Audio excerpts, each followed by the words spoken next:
I remember back in 2015 when I had just hit the desk at JP Morgan as an investment banking analyst, I learned that a Goldman TMT analyst had died essentially from working too much. I actually knew someone who personally knew that analyst and quit GS that year because of what happened.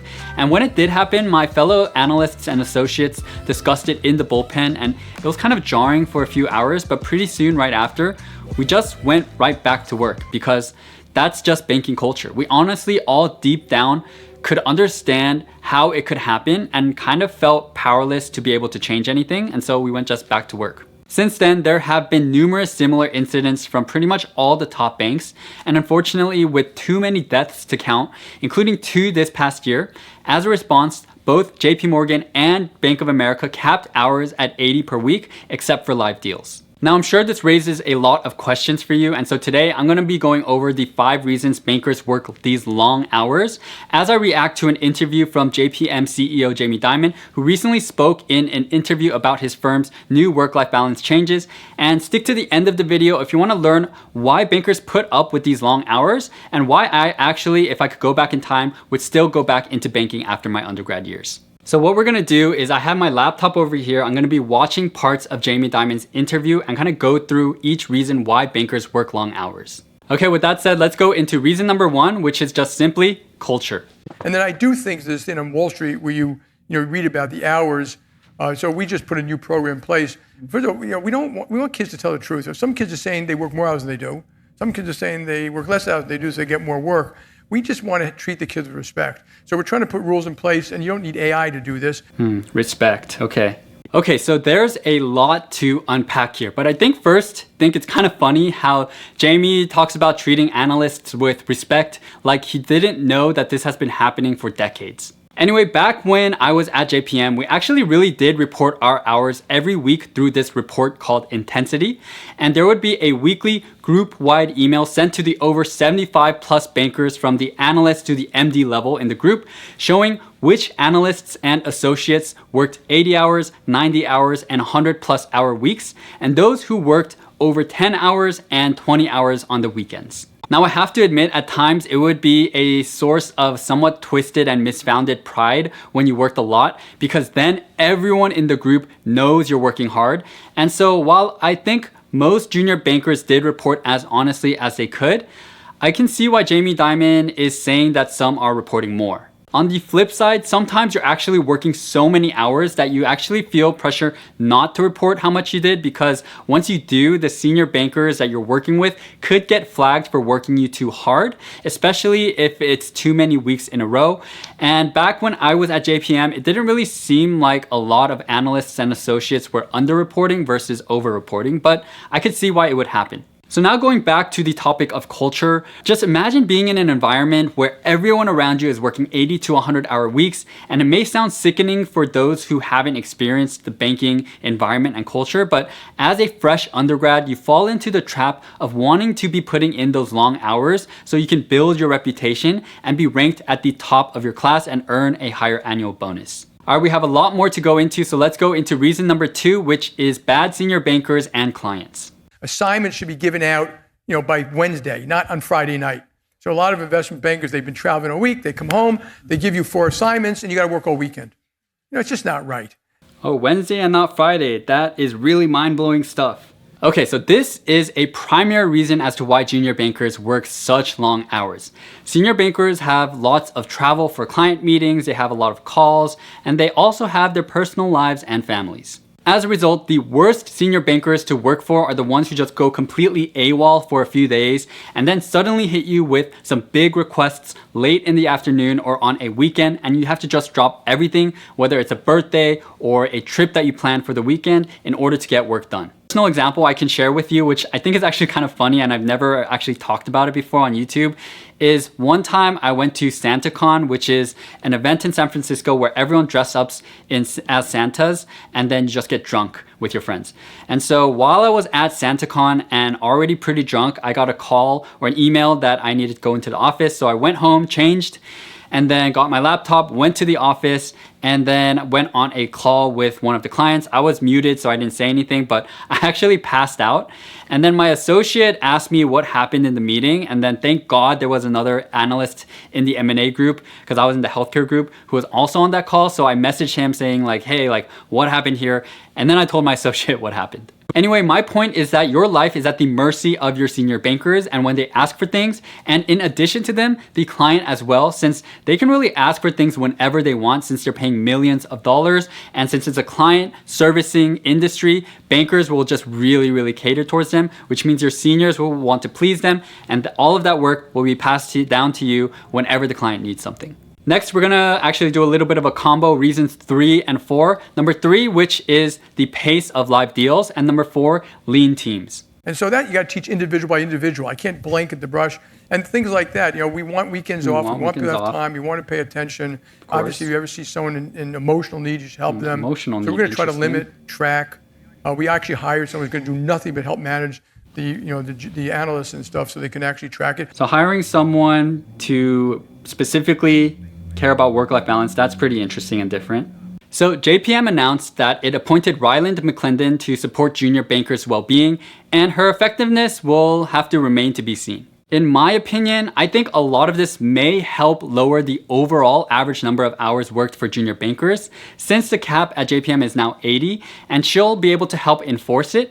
But when it's a live deal, all bets are off, and analysts will still be working well past 100 hours. So live deals are transactions in which the client has engaged an investment bank and signed them onto a potential M&A, equity, or debt offering.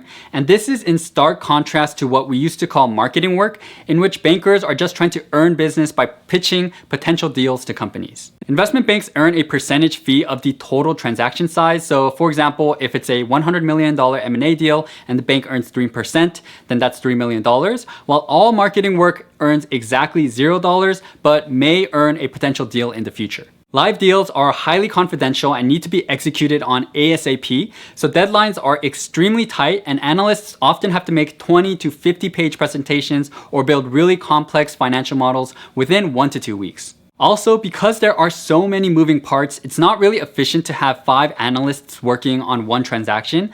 Because, for example, imagine trying to have to write one essay with 5 people, and that's really the same thing with building a financial model. Only one person can really do it at a time and make the really quick changes when needed. As a result, regardless if it's a $10 million transaction or a $10 billion transaction, each will still usually have 1 or 2 maybe analysts max, 1 associate, 1 VP, 1 to 2 directors, and all of the grunt work is really being done by the junior bankers. And so while the senior bankers are just looking at the final pretty presentation, the analysts and associates are doing everything else, and then they are the ones working a ton of hours. All right, let's now go into reason number 5, which is the incentive structure at banks for senior bankers. And then they have to go back to banker by banker. You're violating it, you got to stop. And it will be in your bonus. In your bonus, interesting. So that people know we actually really mean it. Okay, so senior bankers are also grinders too, especially if they work their way up from being an analyst or associate, and they work really hard to bring in deals, because that directly affects their bonuses, which is the main way that they make millions of dollars a year. If these new policies are directly tied to compensation, then this could actually maybe create some changes, because senior bankers obviously really care about their compensation, and maybe they won't make, or maybe they'll make less unreasonable requests to analysts at ungodly hours. Now, with that said, I doubt that this is going to be a huge part of compensation, so I think it's really possible that a lot of the senior bankers will actually just prioritize executing on live deals and bringing in the firm a lot of money versus caring too much about analyst work-life balance. Because of the incentive structure at investment banks, where if you just bring in a lot of deals and you bring in more money to the firm, then you get paid a lot more,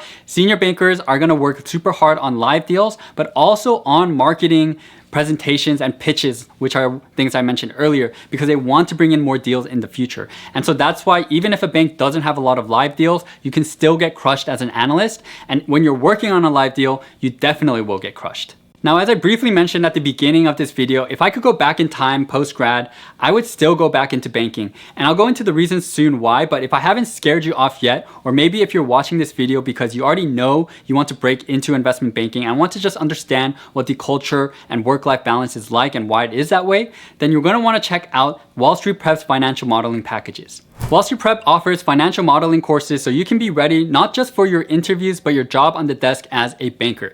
And what I really like is that they have you dig into financial statements and build models using real numbers, just like what I used to do at JP Morgan. They offer a lot of great courses, but the two I particularly recommend are the accounting course if you don't have any prior accounting knowledge, and the premium modeling package, which has been taken by over 100,000 students and goes over all the key valuation concepts I learned in banking, like DCFs, comps, accretion dilution, and LBOs. Wall Street Prep has been around since 2004, and they help train employees at all of the top banks and institutions in the world, including at Wharton, where my classmates have been attending live instructor sessions. So if you're interested in Wall Street Prep, be sure to check them out and use my code rareliquid to get 20% off. I'll leave info for all of this in my description below. All right, now with that said, let's go into why analysts put up with the terrible work-life balance and all the hours that they put in. The first reason is compensation and exit opportunities. Now, you're gonna be putting a lot of hours, but you also get paid a lot for it. And not just that, in the future, when you wanna exit to another job in private equity or at a hedge fund, if you're truly interested in finance, there's really no better way to make a ton of money than through investment banking first. Second, the opportunity to learn is really unmatched. So there are a few things about this, but one, in terms of financial modeling, you're not really gonna get that training versus any other industry. And second, you're always gonna be working on deals where a company is trying to sell itself or go IPO. And these are huge milestones in any company's history, right? So you're gonna be interacting with CEOs, CFOs, your senior bankers are gonna be really, really smart as well. You're gonna be listening in on a lot of those meetings, creating presentations for those meetings. And so in that kind of environment where things are super fast paced, you have to get things done quickly, you're gonna just develop so much personally and professionally. And so that's really another key reason. If you're fresh out of undergrad, banking is one of the ways you can just learn ASAP if that's what you wanna do. The third reason is that there is light at the end of the tunnel. You're only a junior banker as an analyst or associate for just a few years, and after you make a ton of money, you can go to another industry that's more chill, or you can apply what you learn in a more interesting industry like private equity or hedge fund if that's your thing. But really the point is that even while you're an investment banking analyst or associate and you're really going through the thick of things and working long hours, you know that it's not gonna last forever. And even after my first year, during my second year, things were so much easier because I could really manage my time better, push back on things where I don't want to really work on as much, and also just be able to better predict my weekends. So I'll know that, okay, I have a live deal, I'm gonna work. So I'm not gonna schedule anything. Or I tell my staffer, hey, like I've been working really hard for the past few months and this deal just closed, let me take this next weekend off. Like things like that are a little bit more doable as you become more senior. So I guess this leaves us to an interesting thought or question of what's really gonna happen next, right?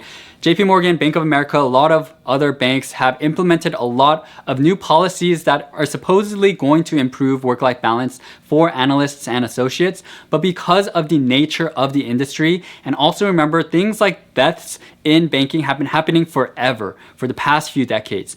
So I think it's gonna be really, really hard for junior bankers not to be working really, really long hours during live deals. And to be honest, I think some of these analyst associates actually do want to be working that hard because of some of the reasons I mentioned. I've also been in those shoes before.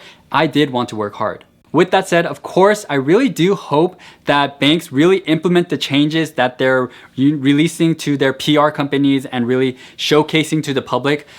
But we'll really have to see as time goes on whether or not all these changes will actually be implemented in the banking industry. All right, so that concludes the video. And in the next screen, you're gonna see a video about when I worked 28 straight hours on a project when I was in banking. Feel free to check that out if you're interested and if you dare, I guess. With that said, thank you all so much for watching and hope to catch you all in the next video. Thanks guys and peace out.